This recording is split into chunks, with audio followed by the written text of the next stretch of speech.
Welcome to Build. I'm your host, Ricky Camilleri. Our next guests are the phenomenally talented writer and director Andrew Haigh and the star of Haigh's new film, Lean on Pete, Charley Plummer. Pete follows 15-year-old Charley, the character, not the actor, I mean the actor as the character, as he tries to make his way in a world that can be cruel, beautiful, unforgiving, and kind all at the same time. It is, and I don't kid, a perfect film. Let's take a look. So what do you think about all this, Charley?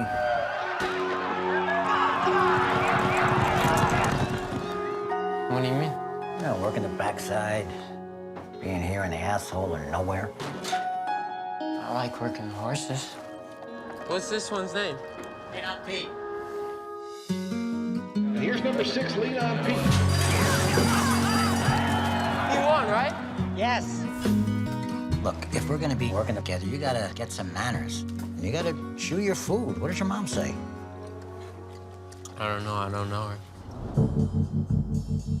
Well, does your dad have any manners? I don't know, I guess I haven't really noticed. You gonna be okay on your own today? Yeah. Did your mom leave you or something? Yeah. Reaching out to find you. Hey, Pete. How you doing? Put it all behind you. Can't get attached to the horse. I'm back again. I know. Why not? They're here to race and nothing else. Finish line. Listen, kid, things are changing. What do you mean? I'm selling them. He's not a pet. It's just a horse. I'll buy him. What? With what money? And where are you gonna keep them? Not in my stalls. Come on, Pete. I'm gonna get us out of here. My horse needs water. Do you mind if I get some? Who's that? It's a kid with a horse. I'm sorry, Charlie, but I need to call someone for you. Just give me a number. There's nobody. Charlie! When you don't have anywhere else to go, you're kind of stuck. Do you guys think I could get a job around here? Yeah, there's a lot of jobs for homeless kids. I'm not homeless. So you're a runaway? No. Okay, Charlie, where are your parents? Back again, back again, back. You gonna get on him next? He's not riding. Everybody please welcome writer-director Andrew Haigh and star Charley Plummer of the film Lean on Pete. Guys, thanks so much for being here. It's a pleasure. Thanks for having us. I love this film. I love it so much. You did an amazing job. It's so smart and sensitive, and it never goes where you expect it to go or where a movie normally like this goes. But I also want to know, what was the impetus for making this? I know it's based on a novel, but based on your previous work, what interested you about this story? Yeah, I just love the novel. I read it a long time ago now. It was like 6 years ago. And it was that central character of Charley. I mean, I was interested about the horse racing and the horse and the fact that it was set in America, and all that was very interesting to me. But in the end, it was just about Charley and what he needs and what he wants and what's desperately missing in his life and how easily you can become essentially abandoned. And his journey out from that or trying to escape that. And I just found it heartbreaking, and I suppose. And it weirdly, even though it's very different from my previous work, it sort of felt like it made sense as the next movie.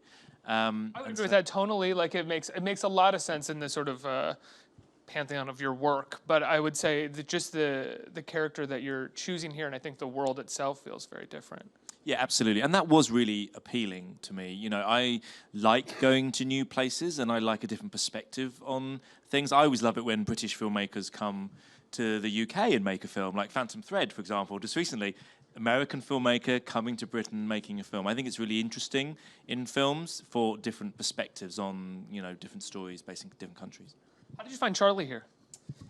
He sent us an audition. We did like an open audition, and me and the casting director, we got his tape in, and actually Carmen, who's the casting director, said, come and watch this one, you're going to love it.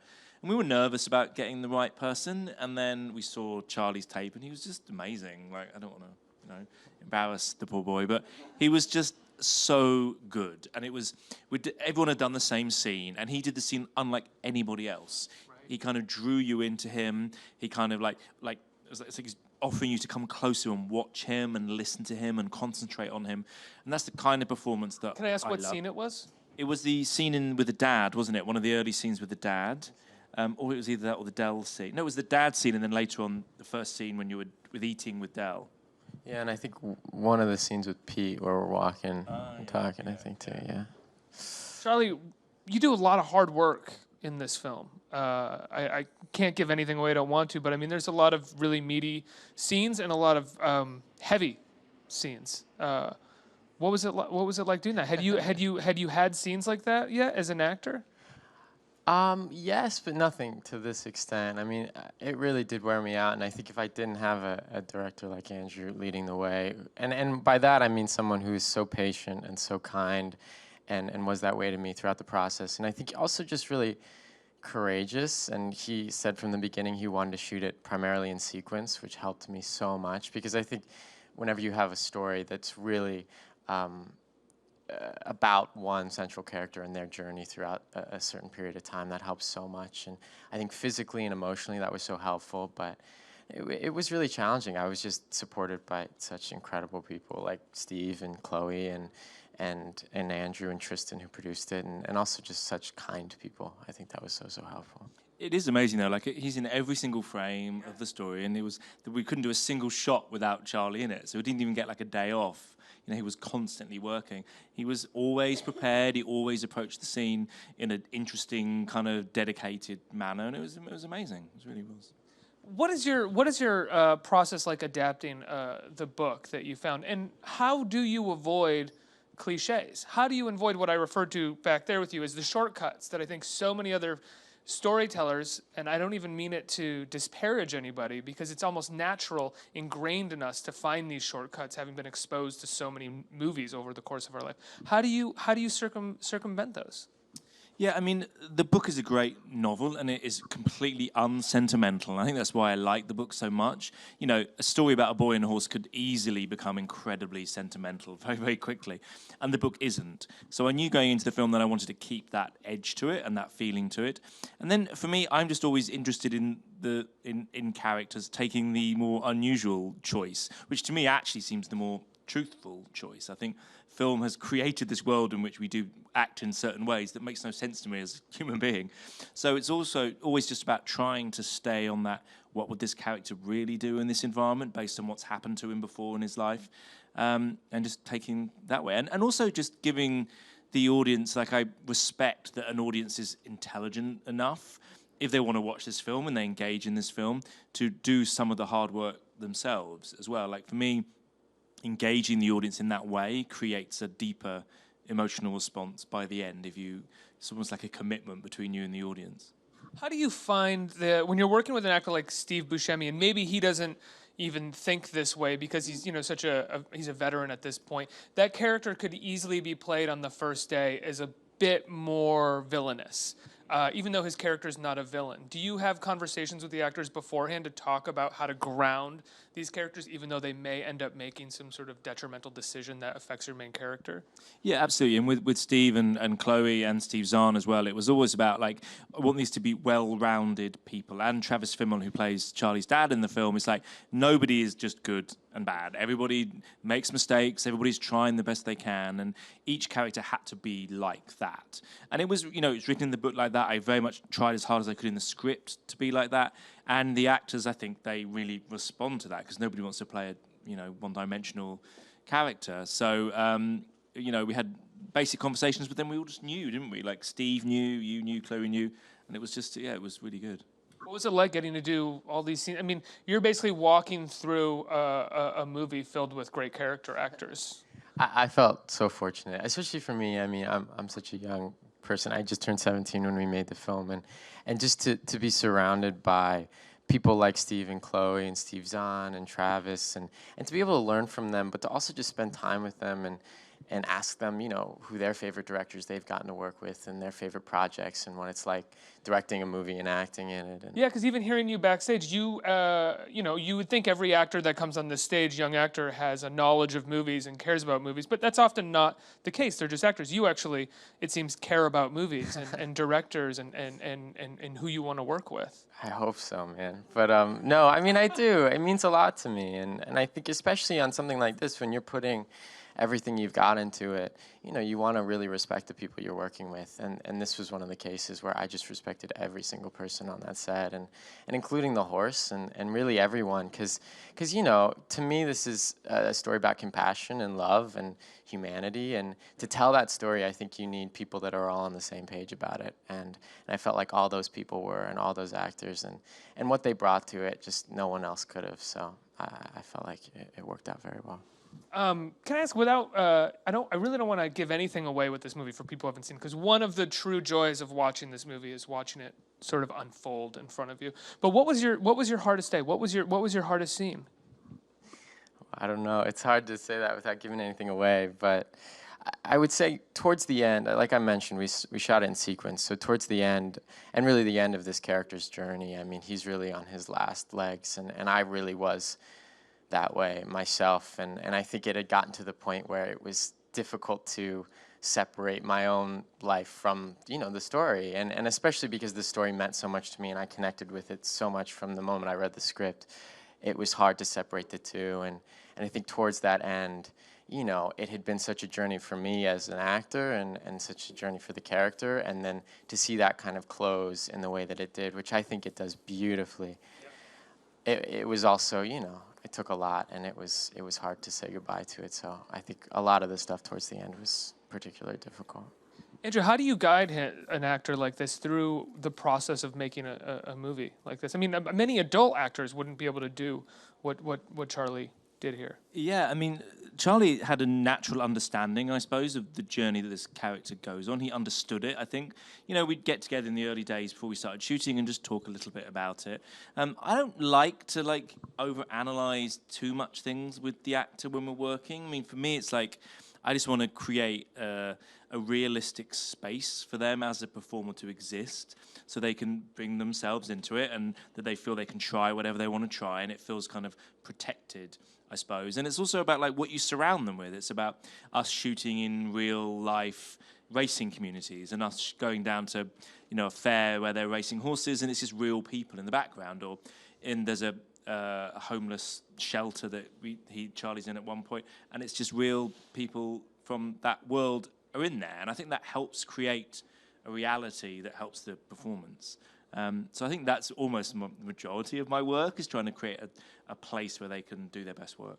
You say you don't necessarily like overanalyzing the text. What do you mean by that? Well, I feel like when, you know, if you start talking too much about like what is the motivation right now, what is the character motivation, the truth is we never know what our motivations are. Worse, it's really boring. It's really, but also like if I try and understand why I'm doing anything, my head explodes. Like, I don't know, you're doing it for all kinds of reasons. And so for me, I remember I sent Charley like a breakdown of what Charley's past would have been, what the character's past would have been. So for me, it's about if you can understand what has brought someone to a certain point in their lives, like the key facts of their life, where they were born, did they have a hard time at school, those kind of things, it helps an actor, I hope, understand what they're doing in each scene almost on a subconscious level. So I try and work like that more. I mean, with great writing, what a character wants or what their motivations are should be so clear in a scene that you don't really have to talk about it. You know, like it's like this scene is Dell, he wants a job from Dell and Dell's giving him a ride. Done. Like, no one should really try to overanalyze past that. Like, if you're asking what they want, then you're not reading the scene here. It's like he wants some food. Yeah. Like you know, he wants to eat. He's hungry. Like he wants to get from this point to this point, you know, and get somewhere to stay or whatever it is, or he wants to do good at his work. Like I think often the simplest like motivation is the best, and then, you know, it's the job of the film and the way you shoot the film and what Charley can bring to the performance that gives it all that kind of other kind of nuance and subtlety. What were some thoughts about how you were going to shoot this film that were different than how you shot 45 Years or Looking or Weekend? Yeah, I mean, on a technical level, just things like I'd never used a dolly before, so it was the first time I used a dolly, which is very exciting. Really? For me. Yeah, out of choice. And a steady, we got a steady cam. We in got a there, steady too. cam. I've used a bit of steady cam before, but not a huge amount. And I knew I didn't want the film to be handheld, and like with Weekend, it was all handheld. 45 Years was more static and still. And so you just try and work out what works best for the film. And there's more movement in the film. I want to be able to, follow him.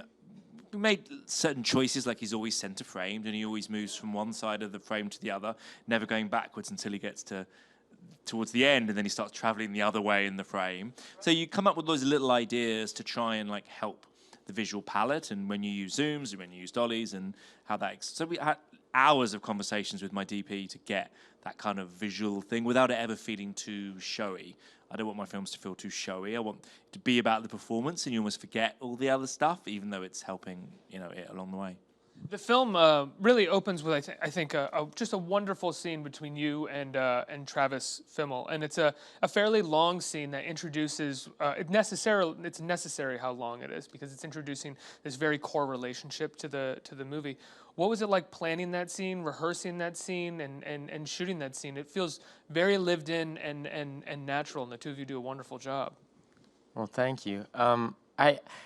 From what I remember, that was one of the first scenes we shot, and I think there was some discussion behind it, and Travis and I had talked a little bit about it, but at the same time, I think, like what Andrew was saying, he really just wanted us to feel as safe and comfortable in the environment as we could, and then to just try stuff. I mean, the other thing that I think Andrew does, and I don't know if you guys mentioned it, but most of the scenes are all done in one shot, or a lot of them, and I think that was one of them, so it gave us the opportunity to really play with it and try different things, and Travis is such a guy who really leads the way and has wonderful, crazy ideas. And so I just kind of followed that in that way. Was the sausage written in the scene, or was that Travis? I remember it's that was. I think it was the stealing of the food. Yeah. Yeah. Such a great dad moment. Yeah. He does a lot of stuff. He does a with lot. His hands. And It's all about those little weird moments. It's like the taking the hat details. off his head, and like especially if you're just having one shot, for example, for something, and it's a longer scene. You've got to have those details that like help you understand this world without cutting to close-ups of certain things. So I think we actually rehearsed that scene more than we rehearsed anything else. We came in the day before because it was one of the first things we shot, and just went through it and tried to get that blocking, exactly how the blocking works and that kind of thing. So it's all those tiny little small details that help you understand their relationship. That they love each other, but the dad's not a great dad, but he's trying his best, and he can be pretty bad at times, but also he loves his son. So it's trying to get all of that across in one scene. Not bad to his son, he's bad for his son. Exactly, that's exactly what it is. He loves his son wholeheartedly, and would do anything for him. He's just not always capable of doing the best for him. What attracted you to? I mean, I know Looking is America, so this isn't your first sort of piece that takes place in America. But I'm wondering, coming from the UK, and this is kind of a politically loaded question, what drew you to telling a story of abandonment specifically in the United States? I think Europeans, we have a complete fascination with America, and it seems obvious to me, like a lot of America is made up from Europeans who went over to America. So I think there was this calling of America, and I think we're quite fascinated in the notion of the American dream, how it kind of has found itself into the cultural landscape of America and what it means. And we don't really have such a thing in Europe, and so it's interesting for us to see that unfold and what's fantastic about it, and perhaps how it doesn't always work for people. And so I think we're drawn a little bit like that, but it certainly doesn't work for everybody. So I think we're drawn to that, but also I'm just like, it's a fascinating culture. And in terms of, politically, I suppose, I think what's happening here is quite similar to what's happening in the rest of Europe. I don't think it's a specifically American thing. I think, there is a lot of political problems and a lot of socioeconomic problems. Well, I guess when I mean politically, I find when people come to the United States from parts of Europe and the UK and Canada as well, essentially countries with like a semi-secure social safety net, they come to the United States and go, what the fuck are you guys doing? And I think oftentimes you find people sort of not obsessed, but fascinated by stories of abandonment and how this can happen. It is true. I mean, when you come from Europe and Canada, where you have essentially healthcare for all, at all times, whenever you want it, however much money you have, it's very strange to come to America and think, oh, not everyone has healthcare. So if you hurt yourself and you haven't got healthcare, you have to pay for it. And that's a very strange concept, I think, for us. So it is interesting on that level. I mean, I think, some of the problems inherent in American society are not specific to America. They're definitely, the same in Europe. But I do think there is a sense of that it's perhaps easier to fall through the cracks and not be caught underneath. And that always is just very sad to me that can happen. The American dream is a bit more dog eat dog than we usually let on to be. Yeah, but also what's fascinating about it is, like, I saw this story as not being incredibly hopeful in a wider context, but at the same time, Charlie's character is driven by hope. Yeah. And I find that's what I kind of love about the American dream, for all and the idea of America, for all its things that don't quite work. There is still an idea that you can make it and you can do it and you can find what you want. And in class-ridden UK society, I think that's really difficult. We don't have that belief. I think we get trapped in class in quite an unpleasant way in Europe. And so there is that element is what draws me to America, and why I spend a lot of time here. And there is the idea that you can become what you want to be. And so I do like that. Do you find after having this is really is it your first film after Looking? I mean, 45 years was kind of during Looking, right? Yes, yeah. Do you find more success or personal fulfillment when you're telling a story in a feature-length film rather than in a television show? I loved Looking, but I always wondered if you as the primary storyteller, or one of the two primary storytellers, always felt a certain way about the format, the structure of a TV show. Yeah, I think there is limitations. Like when you've got to have a half-hour TV show and it's got to be a certain thing, there are limitations to that. I like both mediums. TV, I think they are very different. I think you can do things slightly more challenging with a movie that you maybe can't do with TV show. And TV show, in the end, even if it's on HBO, ratings are still part of the conversation. So if you don't get enough ratings, the show doesn't stay on air, essentially. So it's a complicated thing. I loved doing Looking. I feel like this is more, even though my life is not like Charlie's, this is still probably more personal to me as a movie, even if my life is not like Charlie's, than the TV work I've done. Charlie, what did you do when the movie wrapped? Cried. Yeah. No, I went back home, and I hadn't seen my parents in a while, and I hadn't seen my girlfriend and my dog, my little brother, and it was emotional because it was an emotional film for me and such a personal film for me, and I think too, I mean, that's really so much of those people that I love. That's so much of why I do it, I think, and why it means so much to me, and why I want to work so hard on it is really for them as much as anyone. So I think it was kind of emotional seeing them, and then having them see the film, and how it affected them, and even just my little brother, and how they connected with the story. That meant so much to me. So I can't imagine your parents being able to watch this with dry eyes. No, we had this moment we premiered in Venice, and we had the world premiere in Venice, and it's weird. They have to stand up at the end of the film, and they shine a light on you, and then everyone just applauds. So you're standing there for 7 minutes or something, and you just don't know what to do. It's really weird. But anyway, I turned around, and his family were there, and your grandparents were there, weren't they? And they were crying, and your dad was crying, and your brother was there, and it was really emotional. It's nice. I'm gonna cry. It's that's incredible. I mean, it's such a beautiful film and such a touching ending as well. I can't imagine watching my son finish. I would just be a wreck. Yeah. Let's get some questions from the audience. What do we got? Hi, guys. So especially given that a lot of your scenes were just one shot, were you nervous to work with the horses, and how did they live up to your expectations? I was really nervous about it. I mean, I'd ridden a horse once when I was about 7 and fell off it, and decided I never wanted to be near a horse again in my life after that first experience. So I was a bit nervous about it, but it was actually really, really great. The horse was so well trained, and you spend so much of pre-production even going through with the trainer, I need the horse to do this. I need it to look anxious. So they find a way to train the horse so it's not really anxious, but seems like it's anxious. So they do all of those things. Let me just do it through they'll it's like treats, and it's like how you would train, I suppose, any animal. And it was Starsky was the name of the horse, and he was so well looked after. And I actually would love a horse all the time on a film set, even in films without horses, because they make everybody's so quiet and respectful, and you say cut nice and quietly, and then you wait for the horse to leave the set, and then everyone gets to work, and it's so nice and calm. So it was actually pretty great. And there's a few technical things, obviously, and he is still a horse. So Charley, who spent some time training with the horse, essentially took control of that in certain moments.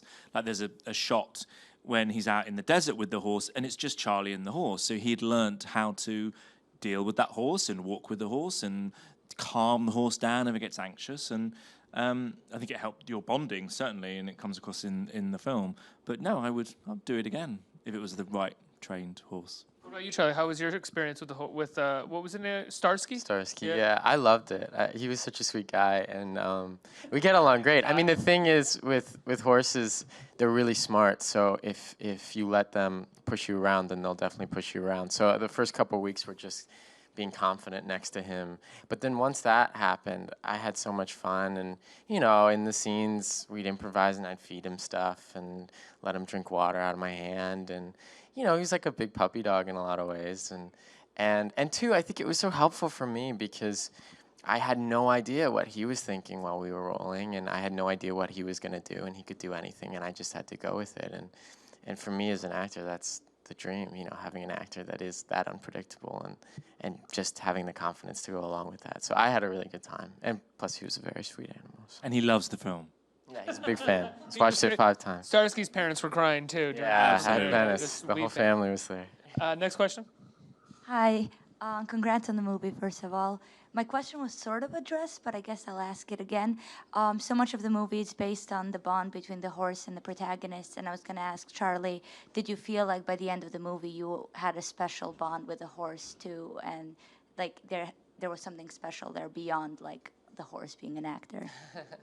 Certainly. I mean, and I would say that, I've fortunately, I think most of the stuff I've done, I've worked with actors where by the end of it, there is a sincere bond. And I would certainly say the same with this horse, especially because by the end we were in this little town that was in the middle of nowhere, and it had one restaurant, and there were no other actors on the shoot except for me and the horse. So in these scenes, we were the only 2 people, or not people, I guess.